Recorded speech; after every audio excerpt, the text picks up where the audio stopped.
Land development is built upon the basis of exploration and structured through original township surveys by provincial land surveyors in the 1800s.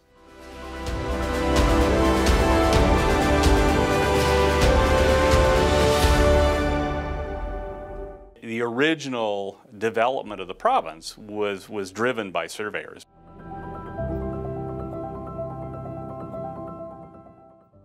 It's that small number of explorers who helped shape the world we live in today. The patenting of land and the ability to give farmers land in its original context, or whether it was the construction of highways and roads.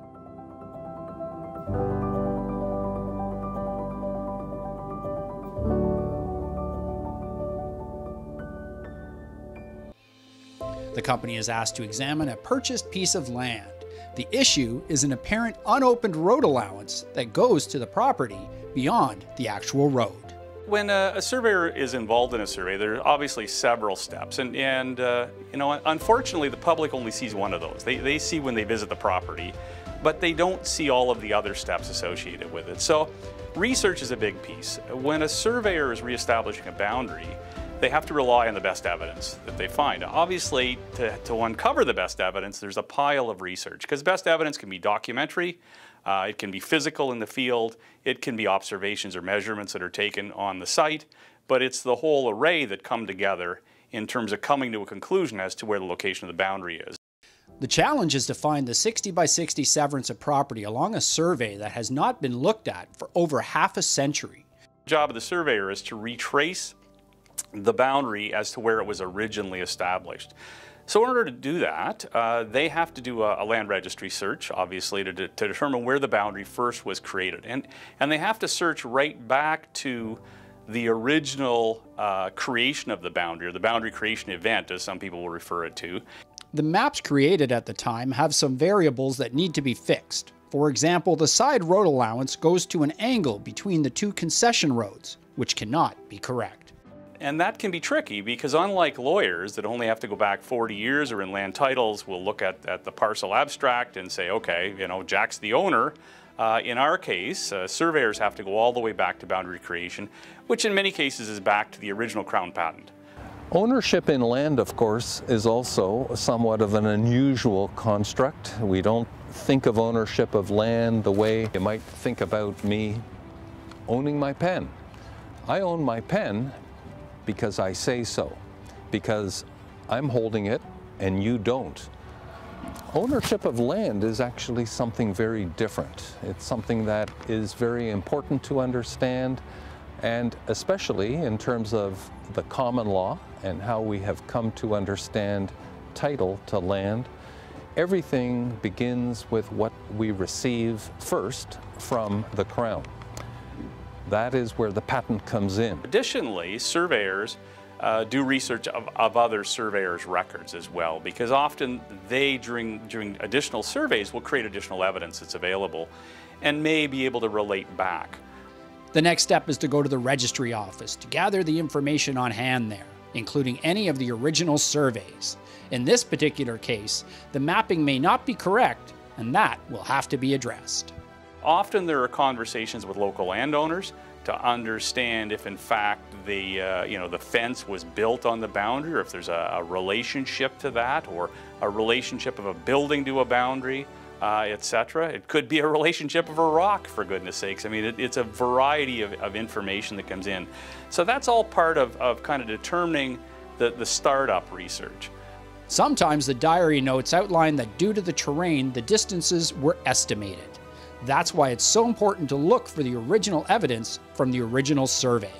These monuments planted define where the boundaries are. The work on the ground was oftentimes rough, not ideal conditions. Surveyors used a surveyor's chain in order to lay out township surveys, and being 66 feet long, sometimes there were missing links in the chain, or the chain got stretched over the course of dragging it through the bush.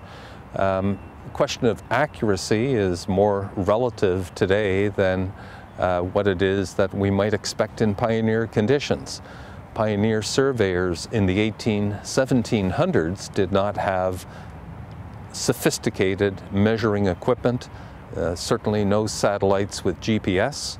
The dimensions were perfectly accurate and for the most part reliable, given what they had to work with at the time. Certainly surveying is definitely got a history component. In fact, there are many people that will say that you know, surveying is this odd mix between technology and technical abilities and historical and ability to actually look at documentation. If you're performing research, that research really can take a variety of forms, and often the evidence that you've got is not as obvious as it could be, and so there's a lot of digging that gets done. So it is a historical endeavor at times. Sometimes it's not. If you're in a new subdivision, it's relatively straightforward sometimes, and it does become a bit more of a mathematical exercise. But often, particularly in more rural surveys, there is an awful lot of historical research that's required to make a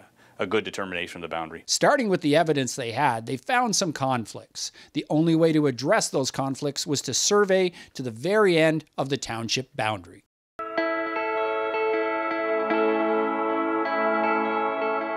When the surveyor gets to the site, obviously she got that background, she knows what she's looking for certain monuments or relationships to some physical evidence that was previously described. It takes a series of measurements or observations to try to see how that all fits together. Does it fit with the deed dimensions or not? We can see where research documents partition each point. That means a cross-country trek of over 3.6 kilometers. I want to start setting the GPS up.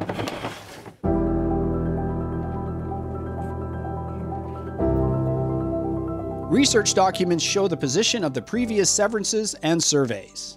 New survey plans identify the placement of existing lot lines and road allowance. Often when a boundary is set, there's a monument set in the ground. And originally that may have been a wood post.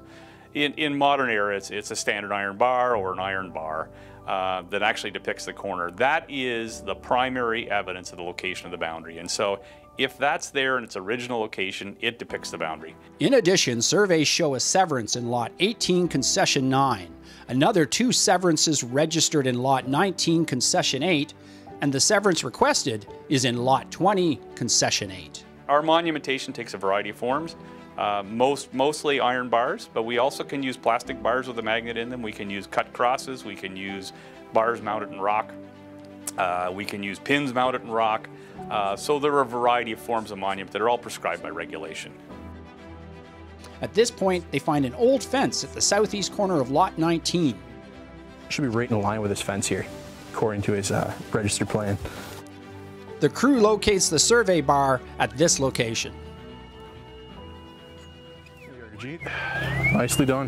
Right here. Yeah, you want to ribbon that up? After finding that location, they move on looking for and finding the survey bar at the south corner of the earlier severance.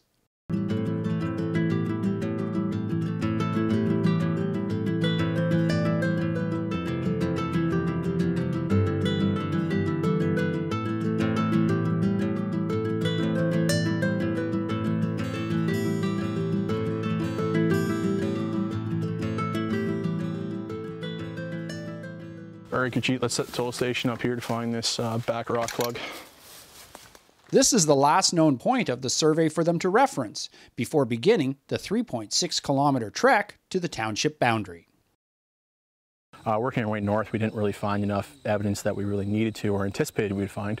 So we ended up having to go a lot farther than we originally thought we had to. We'll have to pick it up and we'll push the line, see if we can find the at the other end of the road allowance here. They will be looking for evidence from the original township survey or evidence of settlement. You know, they'll tie in anything that looks like an encroachment, etc., so they understand that. If there's a building involved, they'll have done research with the municipality to understand the zoning bylaws that may be in place in terms of setback requirements, etc., so that if there's a problem, they can advise the client. The crew continues looking for and finding the survey bar from the original severance. Oh, I found it. What I had to do is I basically was carrying the bar finder around, which is a metal detector. So whenever we have to dig up the bar or find a survey monument, I would use that to ring the area, because normally they're a foot under the ground, sometimes 2 feet. It all depends. It all depends on where the last surveyor or the surveyor that put that monument, where they put it, how they put it, and what's been built on top of it. Monumentation is extremely important because back to the notion of evidence, it provides direct evidence as to the location of the boundary. Jen, if you mind getting a shot on that. Sure. What's the distance supposed to be? You should be getting about 120 meters.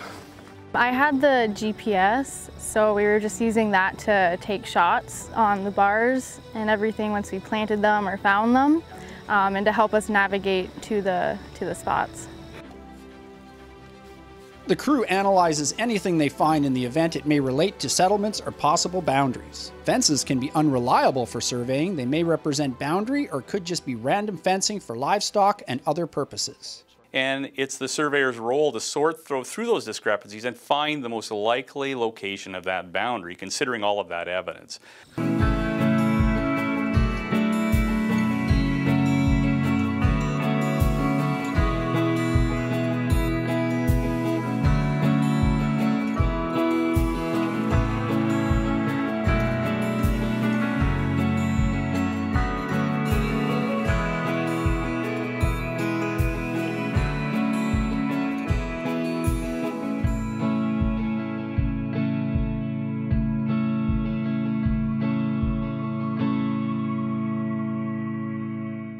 Whenever you get terrain where you have to do a lot of bushwhacking, there's always some, there's security and safety concerns. Interesting now that we have so many new tools that we use these days to measure these distances. We have very precise GPS units that can measure to the centimeter and even sub-centimeter level. And when you relate that back to the tools that they used back in the 1800s, to do exactly the same thing, it makes you really wonder what they had to do, because they had to go perfectly down that center line of that concession road, no matter what was there. They were measuring with a chain and plumb bobs and basically a fairly crude compass. Challenge number one with GPS and something like this is getting a good signal, because the trees tend to block the satellite signal. You get off track because you have to go around so many obstacles, and then you look down and you're like 30, 40, 50 meters off the line that you want to be on.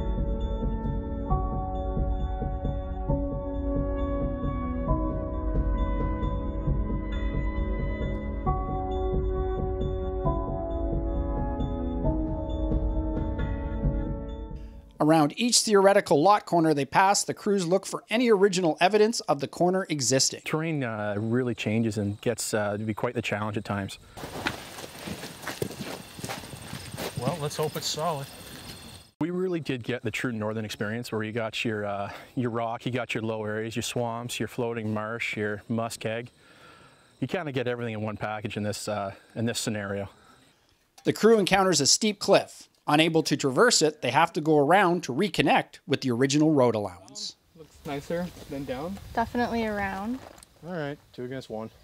Let's go around.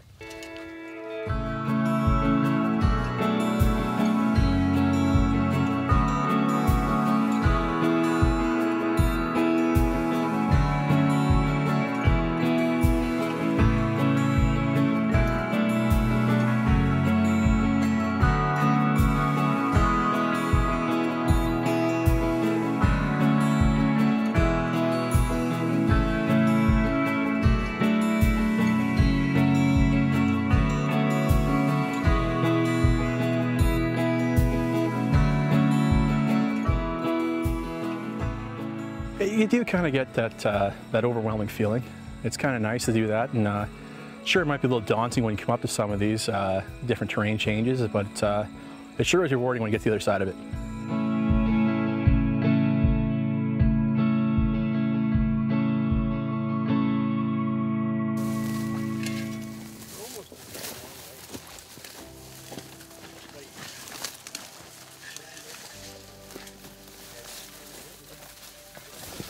Boots are slippery now.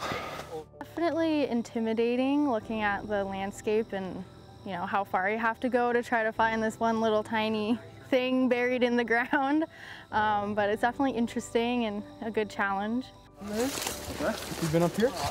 Not this way. So it is the added responsibility of being a party chief. You kind of have to look after yourself, the job, and also your crew, yes. So make sure that they're heading the right way. Nobody gets lost or left behind. We are miles with people, and it's usually just us too.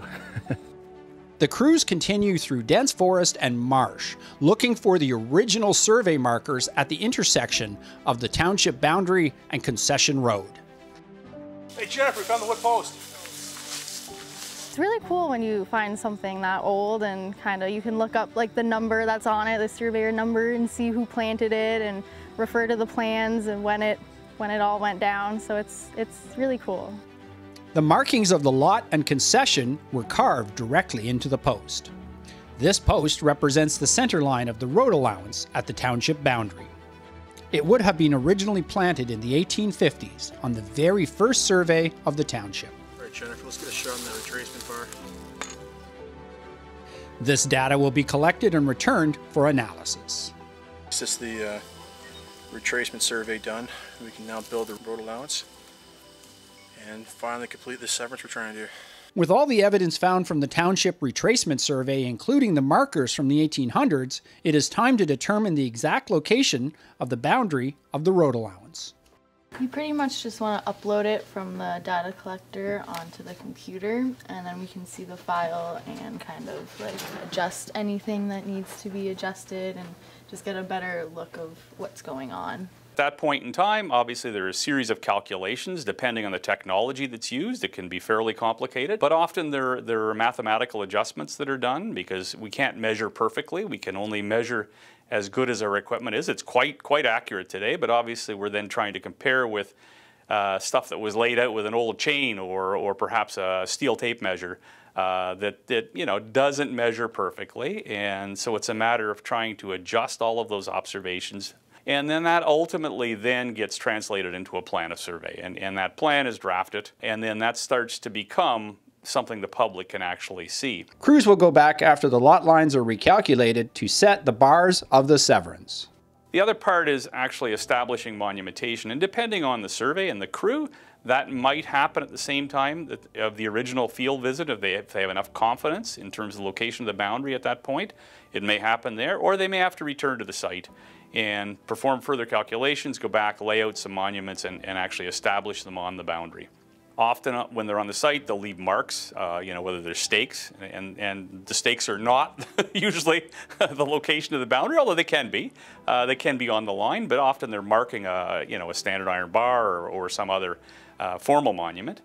And then ultimately, the surveyor will prepare a report back to the client and actually describe what they've found and where the actual boundaries are. That's why it's so important to look for the original evidence, because those original markers they planted define where the boundaries are, not the measurements themselves. There are times that surveyors will run into problems where things don't line up. The land registration system doesn't quite line up, whether it's conversion errors in our electronic system, and those have to be sorted out then as well. And the surveyor will prepare additional documentation and bring his evidence to the land registration system and staff there, and they'll look through it and hopefully agree, and they'll make the adjustments that are necessary.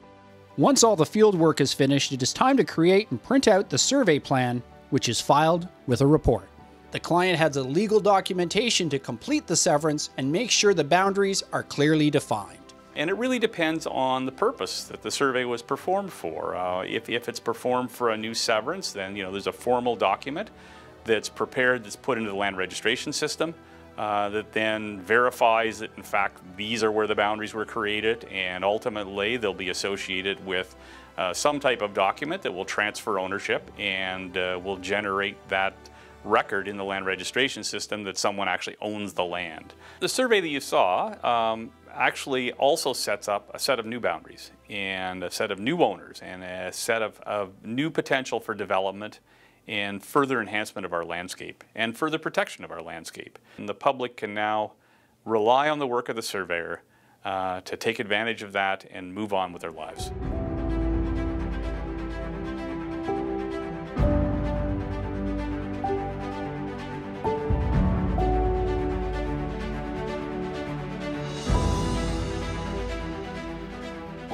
It's different. Every job you learn something new. Every job you see something new, and I feel like that's what what's really cool about surveying, because you don't know how to establish this boundary, because there's always, every job is a new job, and the method and like the way you solve a problem in a job is always different. Your approach is always going to change, and yeah, it's more evidence you find, the different your boundary will be.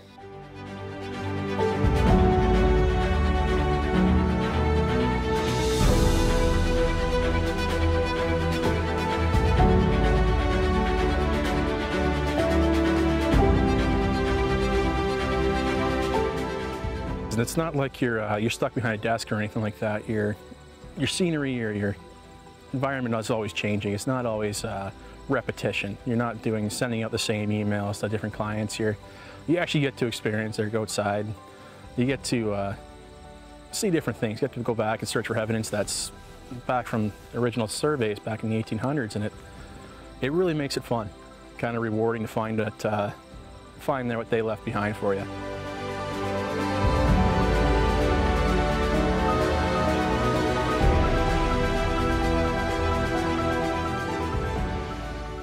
Cool.